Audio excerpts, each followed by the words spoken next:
Welcome back to part 2 of chapter 1 of my journey through the myth of normal. The section begins, What trauma is not.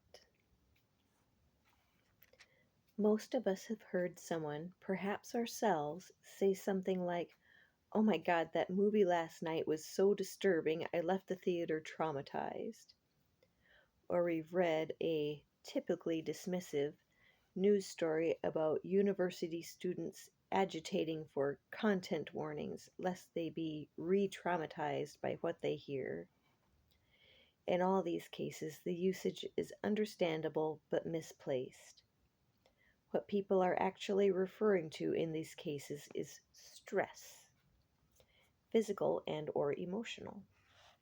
As Peter Levine aptly points out, certainly all traumatic events are stressful, but not all stressful events are traumatic. An event is traumatizing or re-traumatizing only if it renders one diminished, which is to say physically or psychically, more limited than before in a way that persists. Much in life, including in art and or social intercourse or politics, may be upsetting, distressing, even very painful, without being newly traumatic. That is not to say that old traumatic reactions, having nothing to do with whatever is going on, cannot be triggered by present-day stresses. See, for example, a certain author arriving home from a speaking gig, referring back to when his wife didn't pick him up and he was a big baby for a day. That is not the same as being re-traumatized, unless over time it leaves us even more constricted than before. Here's a fairly reliable process of elimination checklist. It is not trauma if the following remain true over the long term. 1. It does not limit you, constrict you, diminish your capacity to feel or think or to trust or assert yourself, to experience suffering without succumbing to despair or to witness it with compassion. Number 2,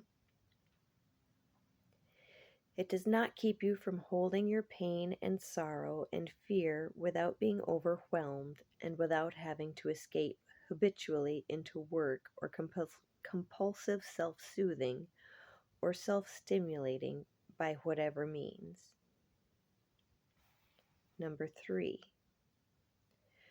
you are not left compelled either to aggrandize yourself or to efface yourself for the sake of gaining acceptance or to justify your existence. Number 4, it does not impair your capacity to experience gratitude for the beauty and wonder of life. If, on the other hand, you do recognize these chronic constraints in yourself, they might well represent trauma's shadow on your psyche, the presence of an unhealed emotional wound, no matter what size the T.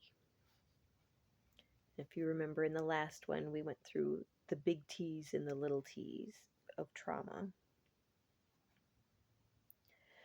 Trauma separates us from our bodies. Once somebody has invaded you and entered you, your body is no longer yours.